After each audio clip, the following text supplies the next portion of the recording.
All right, in this part of the video, first of all, we had part one and part two. Part one, we went over some views of the Great Pyramid, meaning how you would look at it on your right or left hand side, or facing it on your left or facing it on your right, which is your east and your west.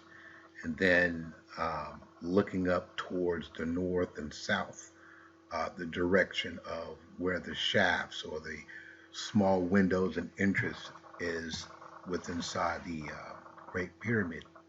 From there, we followed up on the caveman and how they have certain diagrams with the caveman picture on there, knowing that the caveman carries spears, clubs, and shields.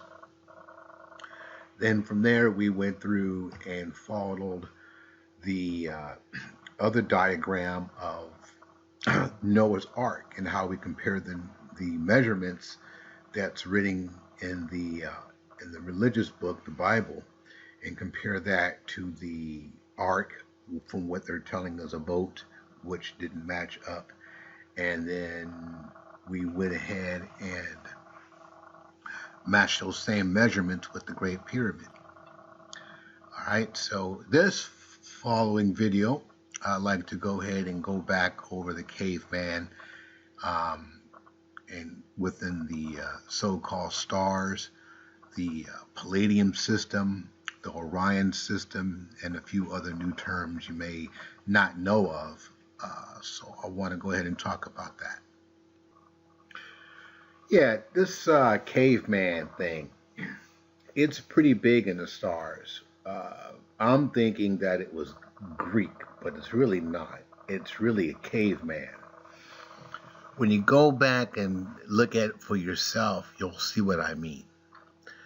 Well, we as Moors, or El Kimorian, we were known throughout the whole entire planet to align pyramids and certain structures with the stars. So we had this intelligence since the time that we came here. And when you think about it, how could this caveman or how could this European put himself in the position to tell me, you, and the whole entire masses that he's of the stars when he don't even have the proper science and the proper respect for nature in itself?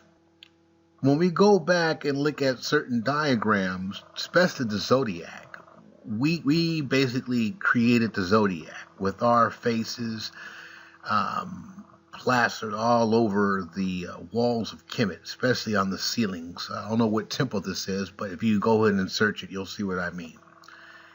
Well, they put their hands on it and they make it out of animals. Well, besides all that, you can see from this one diagram that I have here that you'll see one of the Kemets pointing at the stars and looking at Taurus, where you see the other image that you see the caveman looking at Taurus. So that's a wrong image. 10 to 1 that these Palladians are not who they are. For what it's really worth, the bull is the biggest picture that's there. That bull represents us Negas. That bull is all the way back. I mean, it goes all the way back. I got this from 13th Son. Go ahead and look up the Spear of Destiny, and you'll see what I mean. That bull represents us Negas, us dark-skinned, melanated, carbon-based beings, and them sticking that Spear of Destiny on our side, showing that they defeated us. You could, like I said, you could see this throughout Spain, through the movies and everything. So that big bull is us. Also, looking at the image, Drago would not represent Taurus.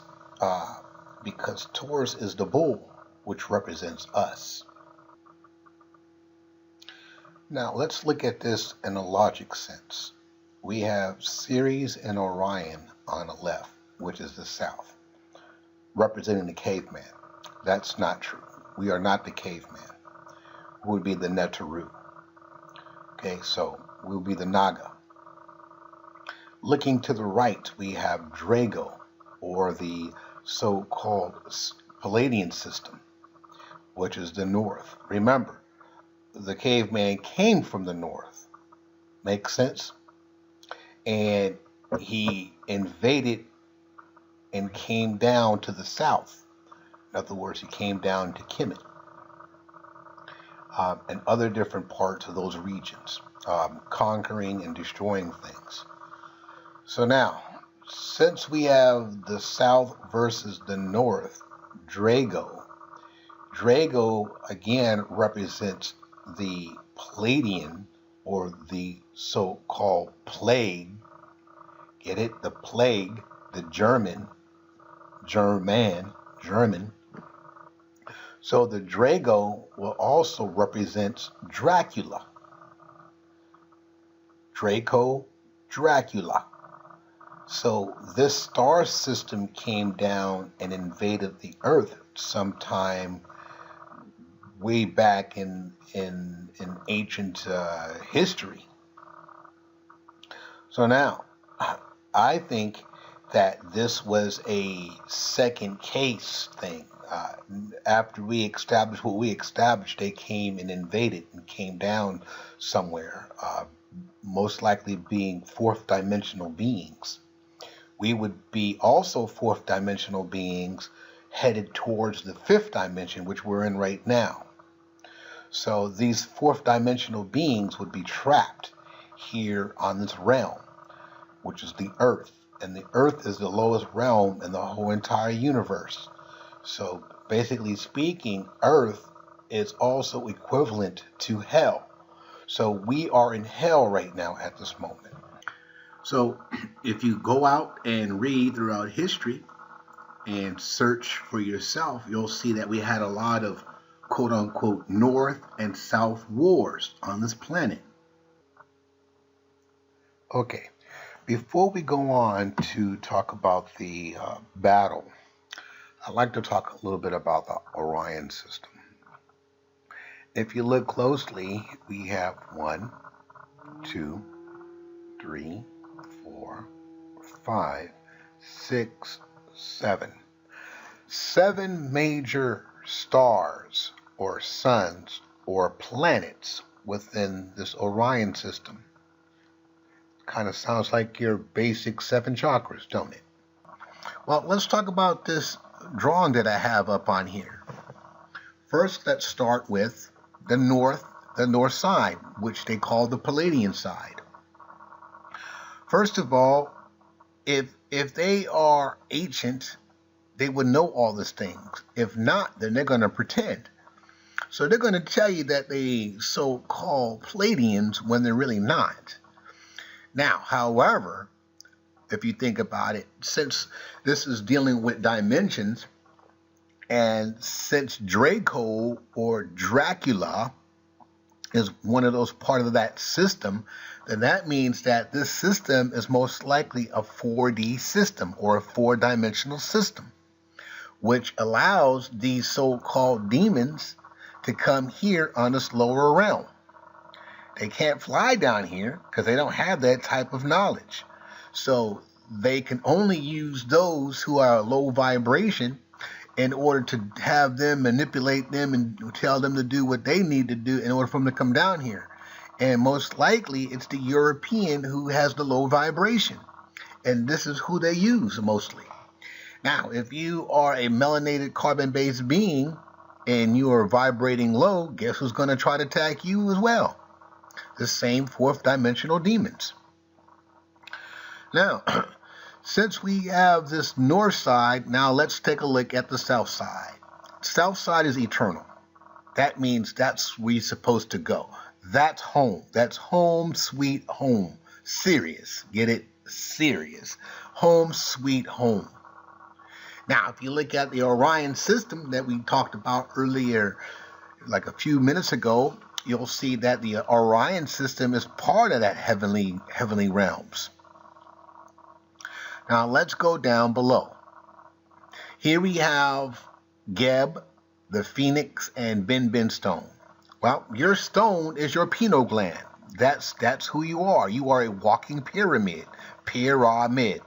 Pira, fire in the middle. What fire in the middle? Your heart and your pineal gland. Those things are 12 inches apart. That is who you are, walking, talking, sitting on a toilet and all that stuff. You are the walking pyramid. You're trying to vibrate yourself up. You vibrate yourself up, what's going to happen? You're going to turn into the phoenix. You're going to take flight. Okay? That same phoenix bird is you. But you're in your lower self. You need to come to your higher self. Who's going to lead you? Geb. He's doing with the staff. He's going to lead you. He's the chosen one.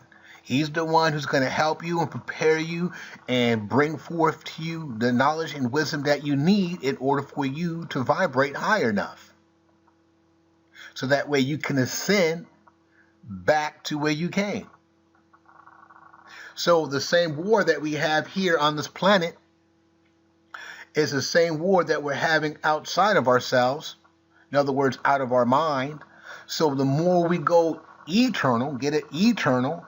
So if we're eternal, that means we're supposed to think with inside ourselves, so that way we can go ahead and express ourselves eternally or express ourselves outwardly.